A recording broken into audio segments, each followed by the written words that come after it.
Assalamualaikum warahmatullahi wabarakatuh. Semangat belajar untuk anak-anakku semuanya. Semoga kita selalu diberikan kesehatan.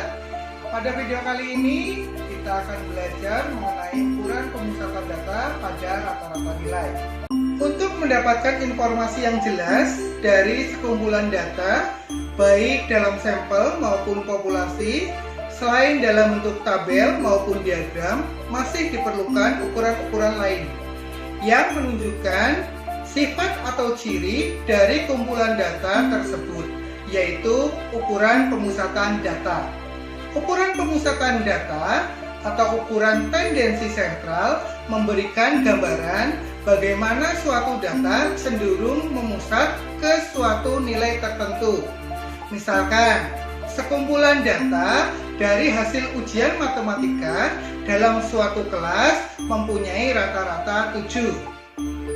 Maka, data hasil ujian tersebut berkecenderungan berada di sekitar angka 7.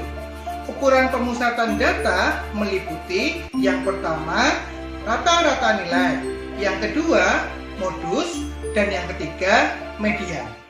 Baik, kita akan bahas mengenai rata-rata nilai.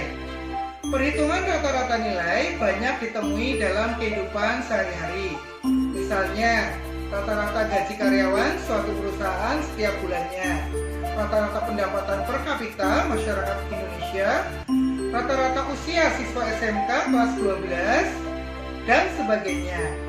Rata-rata hitung disebut juga min, dilambangkan dengan notasi sebagai berikut. Dibaca X bar. Data dalam perhitungan min ada 3 jenis. Yang pertama, data tunggal tak berbobot. Yang kedua, data tunggal berbobot berfrekuensi. Dan yang ketiga, data berkelompok. Oke, pembahasan pertama kita mulai dari min data tunggal tak berbobot.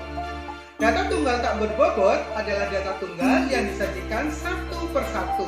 Misalnya, data tunggal memiliki n datum.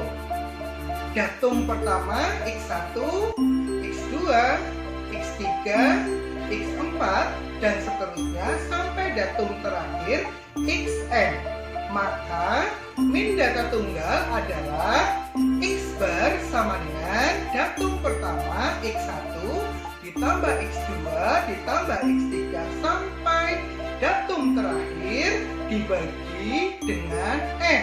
N adalah banyaknya jumlah data. Jika ditulis menggunakan notasi sigma, maka sigma XI, I dimulai dari sama dengan 1 sampai N dibagi N. Berikut contoh soal dari min data tunggal tak berbobot. Tentukan min dari data berikut. Data disajikan 6, 4, 8, 10, 11, 10, 7.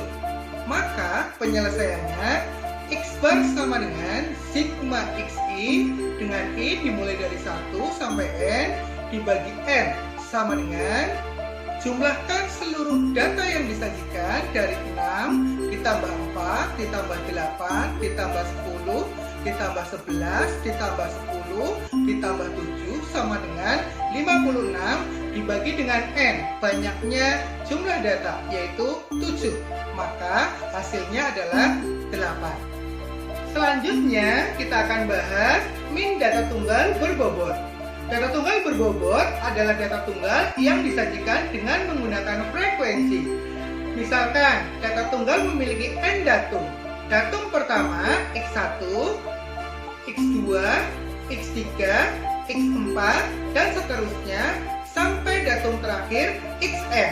Maka, min data tunggal berbobot adalah X bar sama dengan frekuensi pertama dikalikan datum pertama. F1 dikali X1 dijumlahkan F2 dikalikan X2 dijumlahkan F3 dikalikan X3 dijumlahkan dan seterusnya sampai frekuensi terakhir dikalikan datum terakhir Fn dikalikan Xn dibagi frekuensi pertama dijumlahkan dengan frekuensi kedua dijumlahkan dengan frekuensi ketiga dijumlahkan dengan dan seterusnya sampai frekuensi terakhir. Jika dituliskan dengan menggunakan notasi sigma, maka sigma FI dikalikan XI, di mana I dimulai dari 1 sampai N, dibagi sigma FI di mana I dimulai dari 1 hingga N. Berikut contoh soal dari min data tunggal berbobot. Tentukan min dari data berikut. Disajikan dalam bentuk tabel, terdapat frekuensi. Bagaimana penyelesaiannya? X bar sama dengan frekuensi pertama dikalikan datum pertama. Kita lihat pada tabel bahwa frekuensi pertama yaitu 4, datum pertama yaitu 5. Dijumlahkan dengan frekuensi kedua dikalikan datum kedua, dijumlahkan dengan frekuensi ketiga dikalikan datum ketiga, dijumlahkan dengan frekuensi keempat dikalikan datum keempat, dibagi frekuensi pertama dijumlahkan dengan frekuensi kedua, dijumlahkan dengan frekuensi ketiga, dijumlahkan dengan frekuensi keempat. Maka 4 dikali 5 ditambah 6 dikali 10 ditambah 8 kali 15 ditambah 2 kali 20 dibagi 4 ditambah 6 ditambah 8 ditambah 2 sama dengan 20 ditambah 60 ditambah 120 ditambah 40 dibagi 20 sama dengan 240 dibagi 20 sama dengan 12. Maka X barnya atau rata-rata nilainya sama dengan 12. Pembahasan terakhir yaitu min data berkelompok.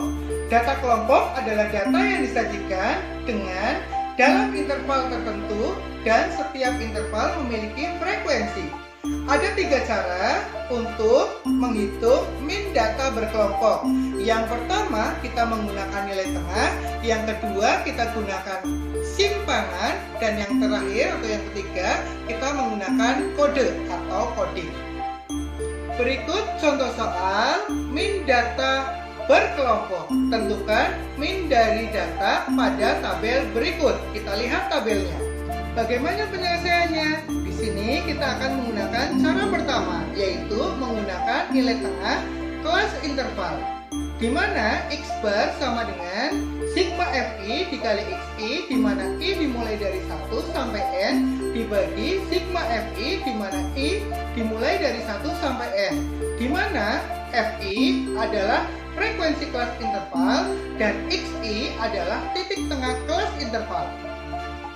Perhatikan, titik tengah kelas pertama sama dengan batas bawah kelas pertama 20 ditambah batas atas kelas pertama 24 dibagi 2 sama dengan 44 dibagi 2 sama dengan 22.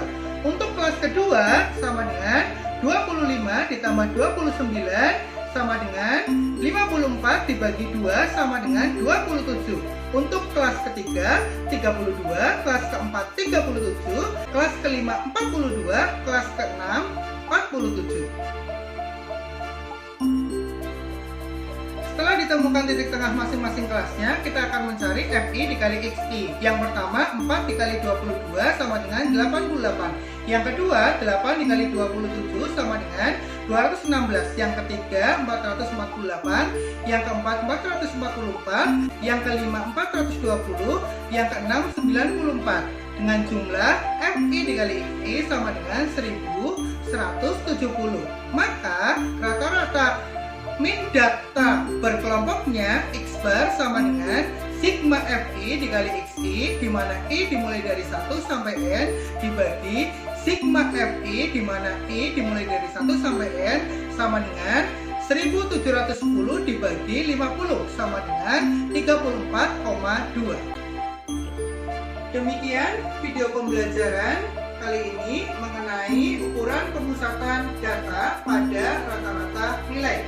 Kita telah mempelajari yang pertama min data tunggal tak berbobot, yang kedua min data tunggal berbobot, dan yang ketiga min data berkelompok. Terima kasih. Wassalamualaikum warahmatullahi wabarakatuh.